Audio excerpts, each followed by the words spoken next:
over the weekend, Sophie Guidolin has ignited rumours of a secret wedding to fitness coach Nicholas White.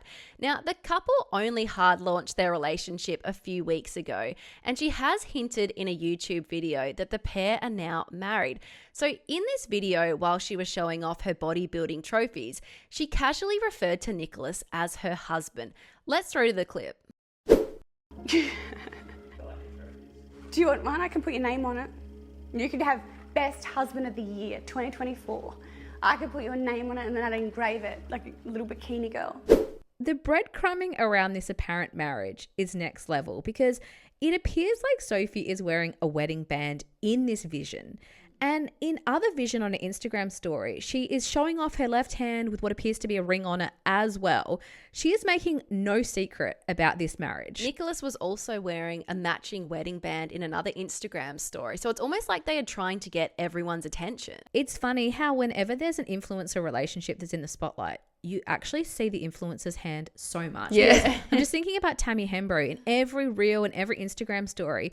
You know, sometimes she's got the ring on, sometimes she's got the ring off. Do you think they do it for engagement? Oh, definitely, because it's their comment section gets filled up with people speculating about their lives, and it's a way that they stay relevant. As someone who is married, I'm always taking my rings on and off, like particularly if I'm cooking or doing the dishes. However, you would think that if your relationship is in the spotlight, you would make a conceited effort to keep those rings on when you're filming. I just love how ballsy it is that she's just subtly dropped, Husband of the Year award as well, because surely she knows everyone is going to be talking about this, and her followers have gone crazy over this tidbit of information because Sophie and Nicholas have only been together since December. That's the first time we saw them appear publicly on a holiday in New South Wales. I mean, there were still question marks about what their relationship was actually like. Some people said that maybe they're just friends, but it has been kept very low profile. That was until Nicholas actually appeared in Sophie's YouTube video, and that was when she spoke about her breast explant surgery.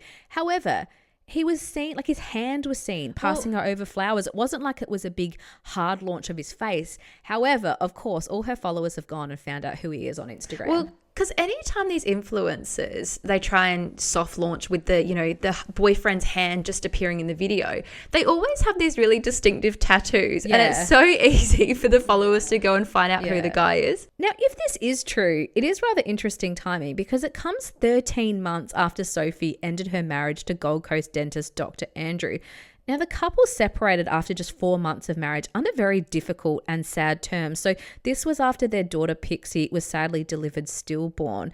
And Sophie and Andrew had a really whirlwind relationship, just like Sophie appears to have with Nicholas, because they dated for less than a year before getting married in Byron Bay in November 2022. And shortly after, they announced they were expecting a baby. The difference is, though, she was friends with Dr. Andrew for over 10 years. So we're not sure if it's a similar situation where she has known Nicholas for a long time. These relationships have been very different, though, although they've both been very quick.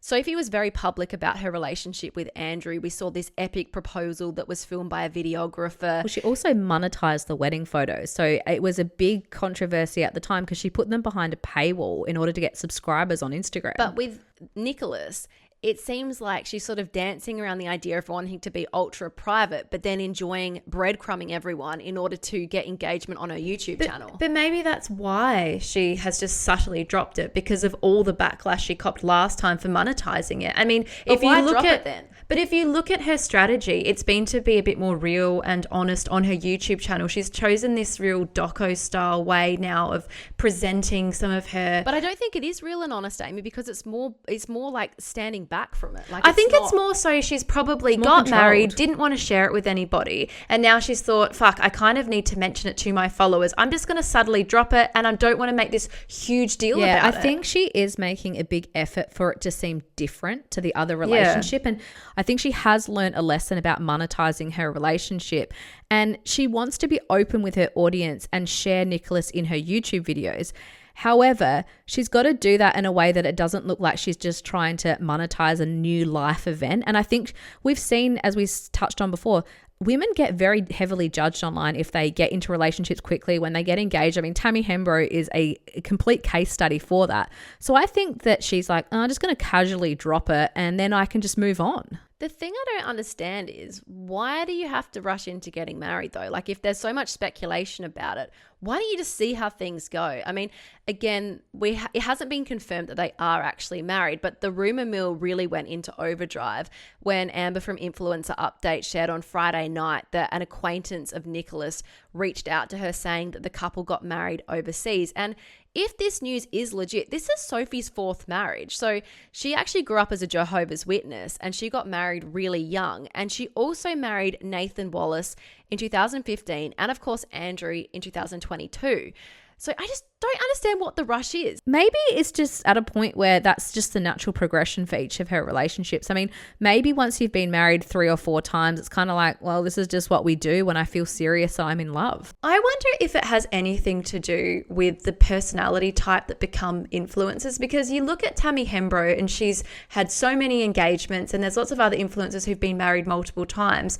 Maybe it's something to do with... Or is it a content arc, really? Because we have spoken a lot about how influencers' personal milestones like engagements, weddings, having babies is just a great boost for their engagement.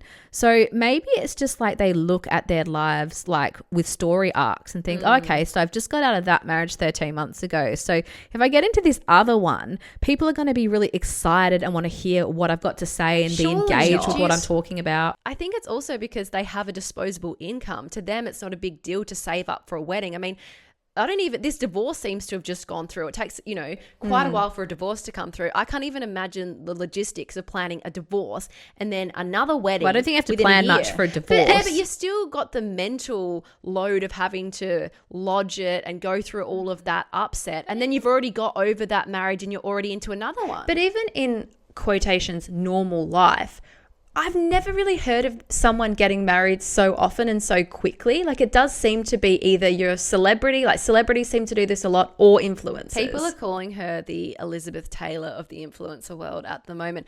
I do wonder, now there is so much speculation, whether Sophie's next YouTube video is going to confirm this marriage or not. What I don't get is the guys that end up marrying these people that have publicly been engaged or married so many different times, because wouldn't you have alarm bells ringing and think, maybe I shouldn't propose or maybe I shouldn't get into this? I think they just get in such a love bubble.